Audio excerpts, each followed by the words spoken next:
তিন নম্বর আরেকটা বিষয় যেটা গুরুত্বপূর্ণ একটু বিষয়, সেটা হলো তারাবি নামাজ। রমজান আসলেই এই বিভ্রান্তটা আমরা হই।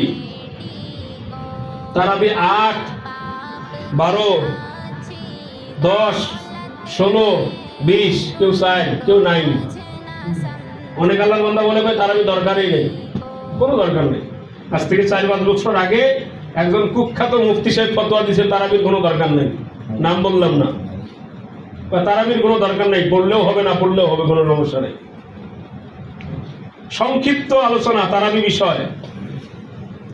তারাবি একজন বলে 20, কথার কথা উনি বলতেছে 20, উনি বলতেছে 12, উনি বলতেছে 16, আমি বলতেছি 8, আরেকজন বলতেছে 4। কয়টা গ্রুপ হইল? 5টা গ্রুপ। কেউ 20, কেউ 16, কেউ 12, কেউ 8,